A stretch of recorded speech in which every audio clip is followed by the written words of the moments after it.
Released in the summer of 2019, Hotline Milwaukee is a spin-off game of the wildly popular Hotline Miami series. Its premise and story follows the path set by its predecessors, with a masked individual receiving an anonymous phone call resulting in them going on a killing spree, this time in Milwaukee instead of Miami. It even has a supernatural touch to its narrative, but this one is more direct than the ominous illusions of Richard from Hotline Miami. Let's go ahead and take some time to look at the story of Hotline Milwaukee.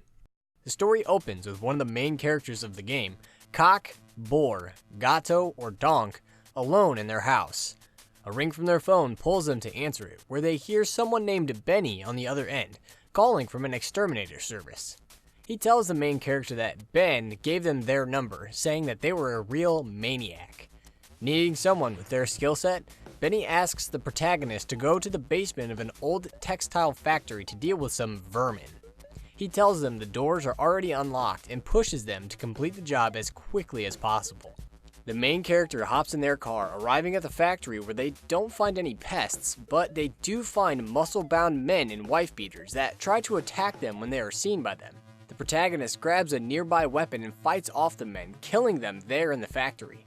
Although they should be repulsed by this, they find that they like it, and descend further into the factory's basement, murdering along the way. After climbing down several floors, they come to a strange sort of apartment in the factory, and in the corner, there's a phone ringing. When they answer, it's Benny on the other end who's calling in to check on them. He pushes them to keep going further down while complimenting their great work.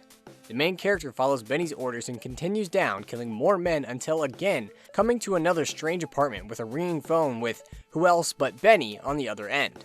Sensing some hostility from the protagonist, he explains that the basement is really deep and they still have a job to do. He makes a joke that the main character can lodge a complaint with their complaint department when they're done if they're upset, then hangs up the phone.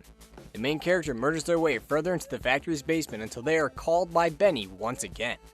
This time, Benny asks a dark question. He asks the protagonist if they are enjoying themselves. Seeming to know the answer, he again commends them for the job they've done, and pushes them to keep going down, promising that it'll be worth it in the end. Then also admits there's no way to go back, so yeah, they gotta keep going. With no other option, the protagonist descends further, this time indulging themselves in their homicidal wrath, killing several unaware individuals with a bloody fury. Benny takes note of their actions, and the next time he speaks to them, asks them how it feels to be such a psychotic murderer. Impressed by their prowess in battle, Benny finally feels comfortable to tell them the truth. He then transforms into a demon, revealing that he deceived the main character. They were never here to exterminate pests, but to prove themselves in battle, so that he may claim their soul for the Shadowed King. He pulls them downstairs so they can talk. Now battling for their soul, the protagonist fights their way through the numerous fiends that populate these lowest levels of the factory, eventually coming face to face with the devil himself. Benny gives them a choice. They can either come along peacefully or die at his hands.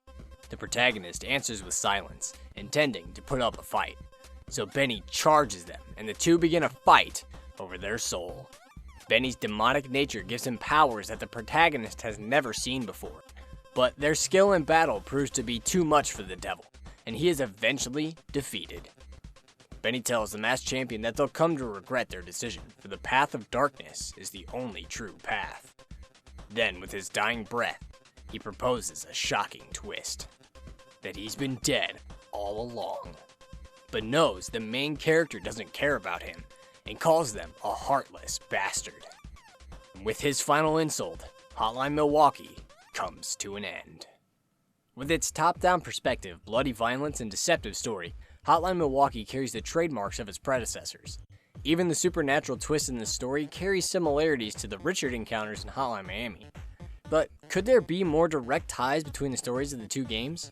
After all, in a bonus level of Hotline Miami named Highball, we see two mysterious figures attempting to gain powers from a Dark Lord. Could this Dark Lord be the same Shadowed King that Benny served? Could the main protagonist of Hotline Milwaukee be one of these men who fled to Milwaukee after backing out of the ritual? While we'll never get a Hotline Miami 3 to answer these questions, there's always the possibility that Hotline Milwaukee 2 could put together the full picture.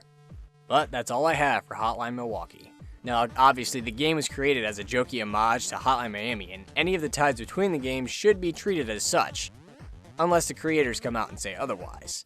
Now, if your only taste of Hotline Miami is from the Devolver Bootleg Collection, you should take the time and play Hotline Miami and its sequel if you can. They really are fantastic games, and to call Hotline Milwaukee a pale shadow of its source material would be a drastic understatement. But I'll quit blabbing on and trying to sell Hotline Miami on you now. If you have any questions or anything, feel free to ask and I'll do my best to answer them. But that's it, so thank you for watching and see you later.